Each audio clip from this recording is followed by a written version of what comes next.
ಸಾವನ್ನ ಅಪ್ಕೊಳಕ್ ಹೋಗ್ತಾ ಇದ್ದವಳಿಗೆ ನಿಮ್ಮ ಅಪ್ಪಗೆ ಸಿಕ್ಕಿದ್ದು ನನಗೆಷ್ಟು ಸಂತೋಷ ಆಗ್ತಾ ಇದೆ ಗೊತ್ತಾ? ಆದ್ರೆ ನಿನ್ನನ್ನ ನೋಡಿ ನನಗೆ ಸಂತೋಷ ಆಗ್ಲಿಲ್ಲ. ಯಾಕಮ್ಮ? ಅಂಥ ತಪ್ಪು ನಾನೇನ್ ಮಾಡ್ದೆ?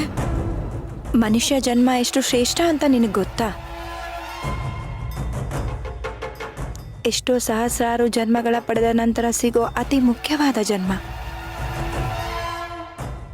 ಪ್ರಪಂಚದ ಸಕಲ ಜೀವರಾಶಿಗಳಲ್ಲಿ ಆತ್ಮೋದ್ಧಾರ ಮಾಡ್ಕೊಳ್ಳೋ ಅಂತ ಜ್ಞಾನ ಆಗ್ಲಿ ಬುದ್ಧಿ ಆಗ್ಲಿ ಇರೋದಿಲ್ಲ.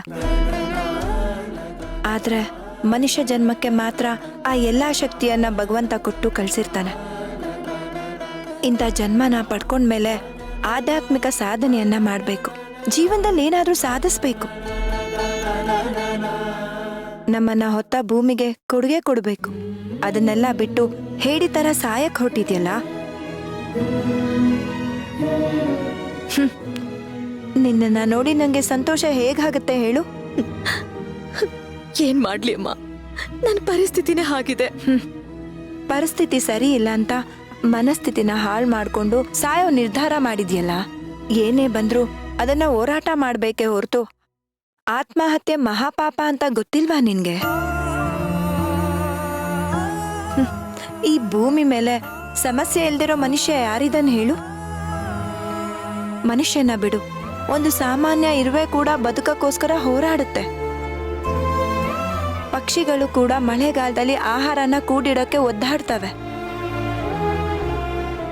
ಹೀಗಿರ್ಬೇಕಾದ್ರೆ ಸಮಸ್ಯೆಗಳ ಜೊತೆ ಹೋರಾಡೋದ್ ಬಿಟ್ಟು ಸಾವಿಗೆ ಶರಣಾಗಕ್ ಹೊಟ್ಟಿದ್ಯಲ್ಲ.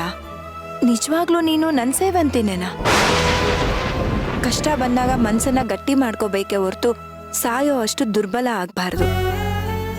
ನನ್ನ ಕ್ಷಮಿಸಿ ಅಮ್ಮ, ನನಗೇನ್ ಮಾಡ್ಬೇಕು ಅಂತಾನೆ ತೋಚ್ಲಿಲ್ಲ. ನನ್ನ ಸಂಕಟನ ಯಾರ ಹತ್ರ ಹೇಳ್ಕೋಬೇಕು ಅಂತ ಗೊತ್ತಾಗ್ಲಿಲ್ಲ. ಸ್ವಂತ ಗಂಡನೇ ನನ್ನನ್ನು ಅರ್ಥ ಮಾಡ್ಕೊಳ್ಳಿಲ್ಲ. ಯಾರು ಇಲ್ಲ ನನಗೆ. ನಾನು ಒಂಟಿ ಆಗ್ಬಿಟ್ಟಿದ್ದೀನಿ ಅಂತ ಅನ್ಸೋದಕ್ ಶುರು ಆಯ್ತು. ಯಾಕೆ ಯಾರು ಇಲ್ಲ?